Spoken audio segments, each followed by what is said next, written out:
Welcome to Coffee with the Council. I am Teresa Aronson from the St. Lucie County Chamber of Commerce. It's our pleasure, our honor to facilitate this event every single month. Check out our calendar, stluciechamber.com, or you can go to All Things Treasure Coast to get a list of all events happening throughout the Treasure Coast. But we come down here, we sit with one of our council members, we throw in coffee and a Danish, courtesy of Steamworks right there on US 1 in Port St. Lucie. And I am so excited about today, I can't even tell you. This is the very, very first time we've had this council member on this show, I believe. And it's a long time coming, and I know him well, and I know that this is something, this is a landmark for him as well. But please welcome to the show, City of Port St. Lucie Council Member Anthony Bana. Well, thank you, Teresa. I'm very excited to be on the show. So one of the things that I do as a council person is I'm active in the community in various organizations. And one of the organizations that really helped me when I was a student was the Education Foundation.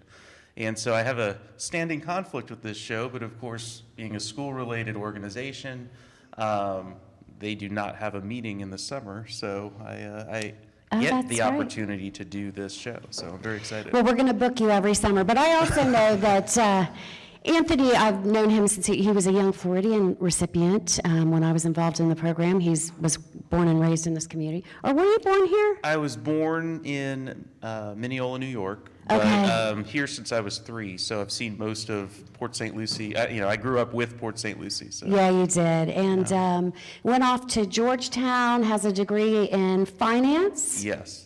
And so I know how smart he is because I've known him since he was young. He likes to be prepared. That's the other thing. He's not a huge fan of off the cuff, but he likes to research and be prepared. Is that fair to say? I think it's very important when you're speaking to make sure that you gather your facts, that you don't speak out of emotion and or your knee-jerk reaction. So yeah, I mean when we have a discussion at a council meeting, there's oftentimes I'll have a 15-minute speech prepared because I've done my research, I've come to a conclusion. I want to make sure that every point, because the meetings especially, the meetings are the record. They're what you're voting and why, and that lives on no matter how the vote goes. And so, I think those allow you the opportunity to give the fullest picture of where you stand on an issue. Yeah, and I know you really do like to make sure you've examined an issue from all angles, and I appreciate that very much. Not that I have favorites, but if I did. Wait a minute, Stephanie said that she's your well, I said I don't have favorites. I'm going to go on the record. But yes, so, and then you're raising your family here now. Exciting news. Yes. My wife and I are expecting in the end of August, the beginning of September. So very excited. Yeah. Little junior. Yeah. Anthony Jr., do we know that? Oh, yeah, we do know. Does the public know? It was on Facebook, so they know, right? Yes. Yeah. Okay, it's a boy, so it is going to be Anthony Jr. Yes. I'm excited for that. I can't wait. Well, we're here to talk about what's going on in the city, and we'll do that a little bit.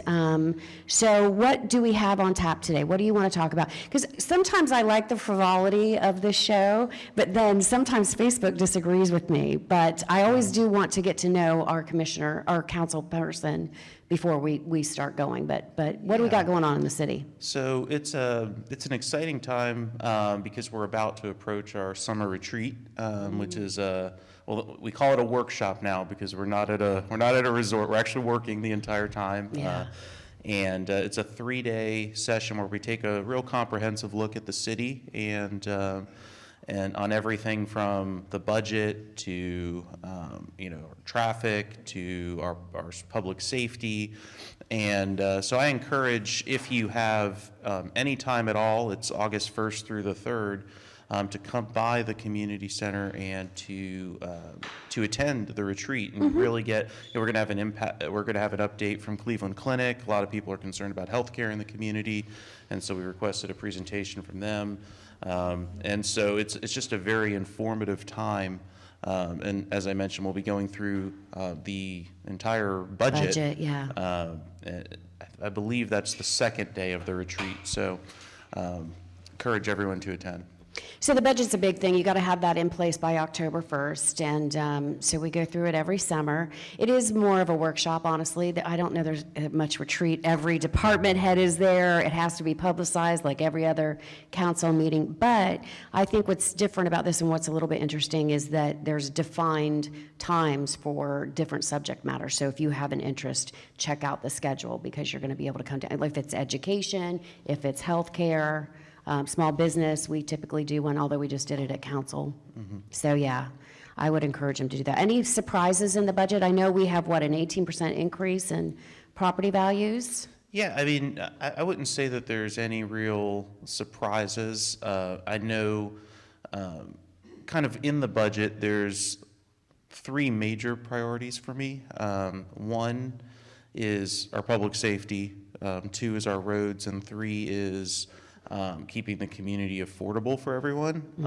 And so kind of just balancing those and all the other priorities in Port St. Lucie is kind of how I approach the budget. Sure, and I think that there was a news segment this morning about how home prices over the next 12 months are supposed to come down in Port St. Lucie. I don't see that happening. And I don't see it happening right now. I mean, we've started to maintain some inventory, but that doesn't really mean home prices are coming down. How do you feel about that? You know, there's a lot of demand to live in Florida, and there's a lot of demand to live in Port St. Lucie. So, you know, I agree with you. I think that you know, no matter what happens nationally, Port St. Lucie is going to be very resilient, and you know, I don't see it slowing down. No, I mean, we might level off, which is never a bad thing, but I can't see us declining in values. I think that would be unrealistic. That typically does not happen unless you're in a recession, which I don't think we're going to hit.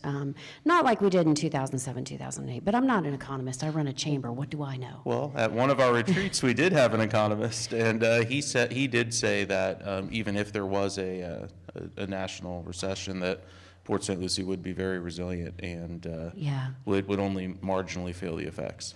Well, we've diversified since the last recession. You know, we had everything we had tied up into into rooftops realistically, and we've really diversified since then. So I think we're getting better about protecting ourselves from all angles. So good stuff.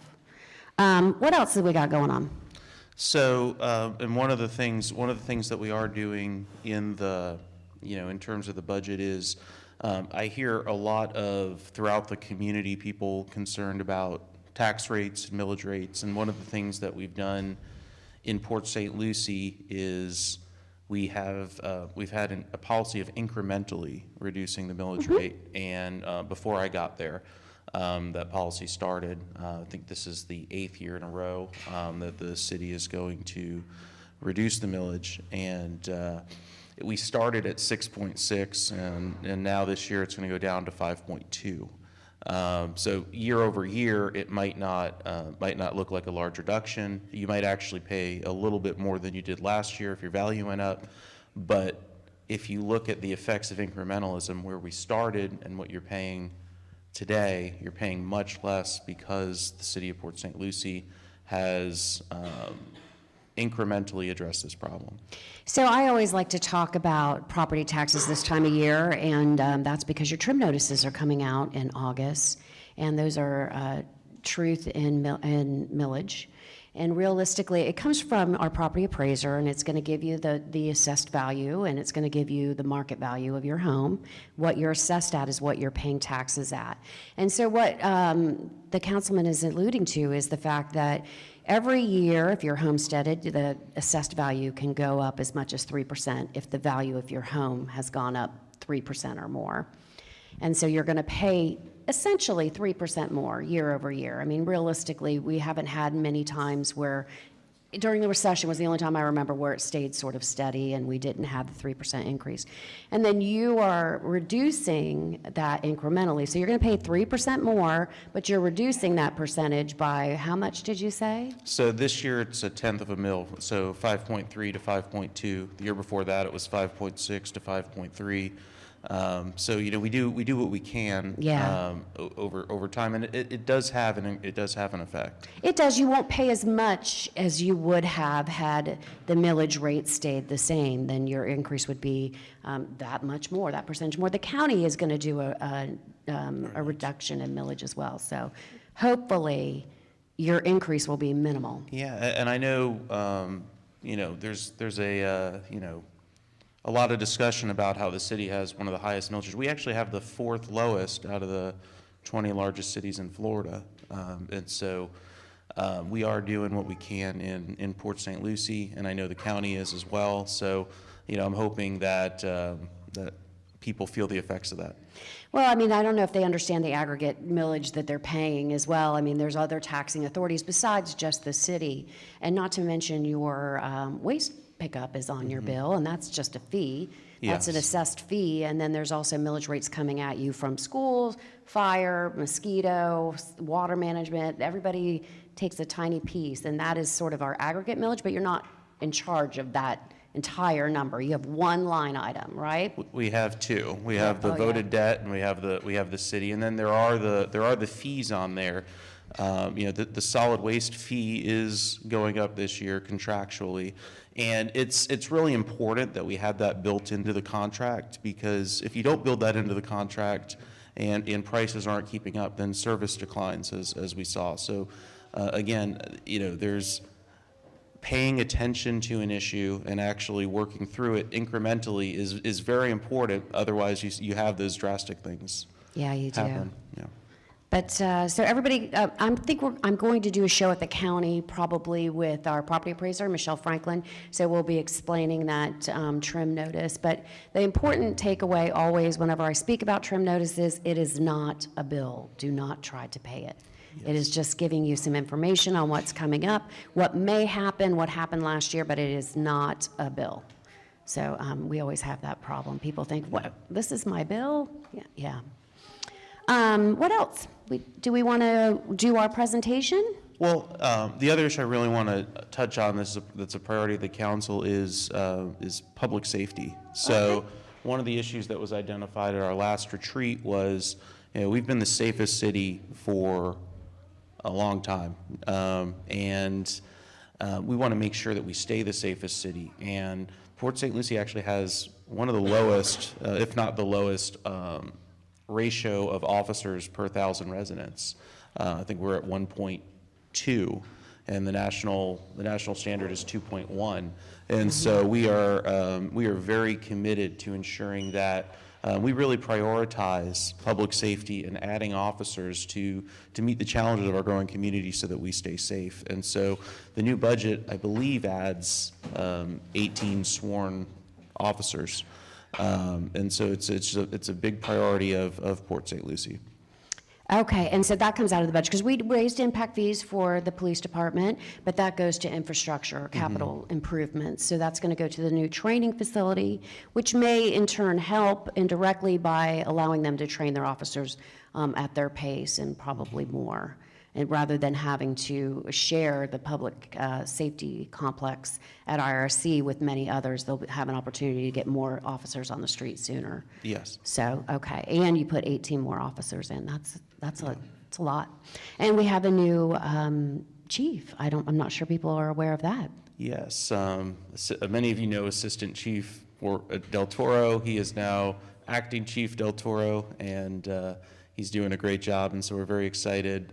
Chief Bulldog did a great job, kept us the safest city, and he helped prepare Chief Del Toro to take Port St. Lucie to the next level, so we're very excited. Yeah, he retired and flew off literally into the sun, so we're excited for him too, enjoying his best life. I'm sorry I'm fidgeting, but I'm very short, and this is a very tall chair, so I'm trying to find the right spot. So for all you watching, forgive me for just a moment as I figure that out. So budget's coming up, retreat's coming up. We have a new chief. Anything else? So I guess we can move into the presentation real quick. Do you want to take a break and then we'll come back and do that? Absolutely. All right, we're going to take a quick break, everybody, and we'll come right back.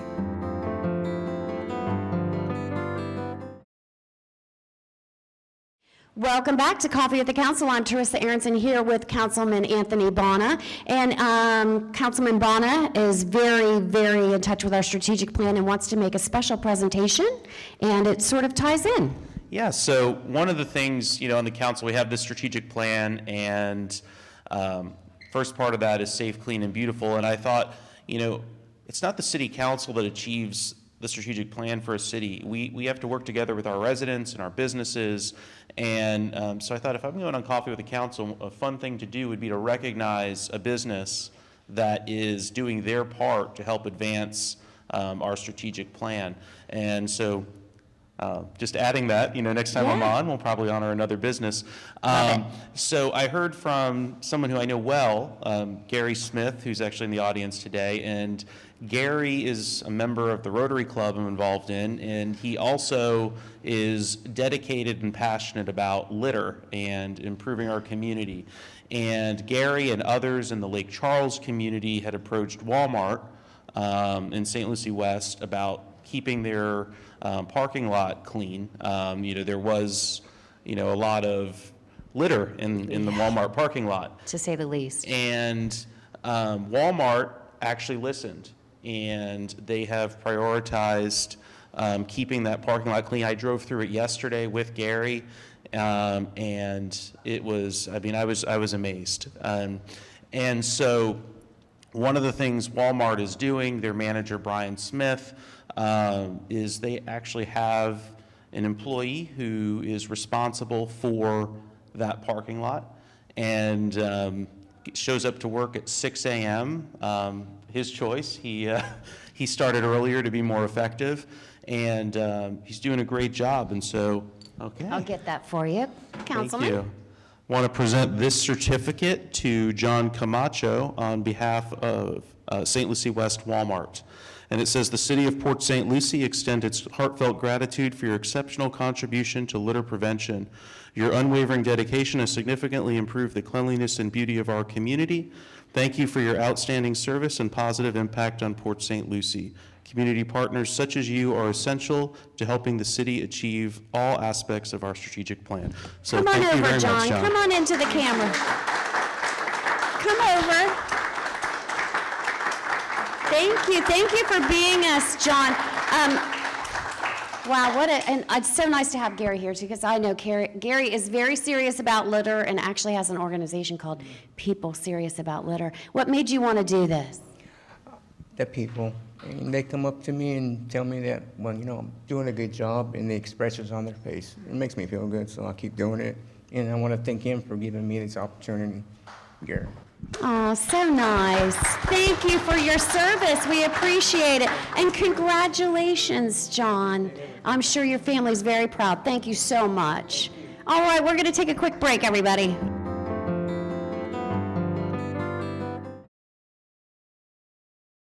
Welcome back to Coffee with the Council. I'm Teresa Aronson here with Anthony Bonner. We just gave one of our workers, John Camacho, out at Walmart, an award for being dedicated to the litter in his parking lot. And we're very thankful. I'm very thankful to Gary Smith from People Serious About Litter. That's the organization he runs. PSL. Yeah. Yes. So very exciting stuff. And thank you for doing that, because that was your choice. You wanted to do that, and I appreciate it. I love it when we can honor somebody on the ground out in the community. Yeah. So, yeah. Well, the business community is so important to achieving our goals in Port St. Lucie. And one of the favorite things I like to do is work with the chamber on issues as well. Because you guys really are the voice, along with the EDC and other organizations of TCBA, of small business in the community. Yeah, we try. I think people, business is the regulatory process, and just regulations in general are kind of confusing, and most people don't want to spend their time reading code books or Florida State Building Code or local ordinances, and so that's where the chamber comes in. But we can't do it unless we're working directly with the regulatory entities themselves. So I'm very thankful. Our Development Review Task Force works with the department heads and city management, and I'm thankful to the council because I often come to you. I have to come to you individually like anybody else because of sunshine and discuss things that are coming before you that affect business. So, yeah. And then some of the things that you do, like the before you sign the lease. Yeah, always say you're the Kevin O'Leary of Port St. Lucie. You tell people, but you really are helping people and guiding them on a path to starting their dreams. Yeah, I think that very few have slipped through the cracks since we started this program, because I think that your staff, to their credit, recognizes the crevice they have slipped into when they come to them at the beginning of their project and are referring them out to us, and so we can redirect them into a better placement or a better direction with their business. Because before I just did the presentation at the City Council and at the County Commission for small business assistance. Before, people would have an idea and just run 100 miles an hour straight for that idea. It was their dream, and then find out regulatorily it was not a possibility, or it wasn't a viable, cost-effective option. And so now we're there to help them with that. So I love that program. You know that. I spend the majority of my time on that, and I love it. It's my favorite. So, but thank you to everybody at the council for, again, supporting us. So a lot going on in the area in general. But we do have several talk shows. We'll be back next month with, I'm not sure who our council person is. I like to be surprised. And so I'm not really sure who our council person will be next month. But I do want to encourage everybody to come down here for this meeting. Like I said, Steamworks is here with coffee and Danish. It's free. It's open to the public. You don't have to be a chamber member. Just come on down, enjoy the afternoon or morning, and let us feed you. And then if you have questions, we can, the council person is typically eager to meet with people afterwards and discuss any issues they might have in the city. So anything you need to add before we go? Yeah, I just encourage everyone, we do a District 3 newsletter you can sign up for on the city's website. We also have a page, PSL Councilman Anthony Bana, and you can follow for the latest updates of things that are going on from my perspective and in my district. Thank you. And we appreciate your service. So always a voice of reason on the council, and we love that about you. So with that, I want to thank everybody for coming. We had a huge audience today. What a great audience. Thank you so much for coming out. I hope you enjoyed the coffee and the show, and we'll do it again next month. So till next time, everybody, have a great day.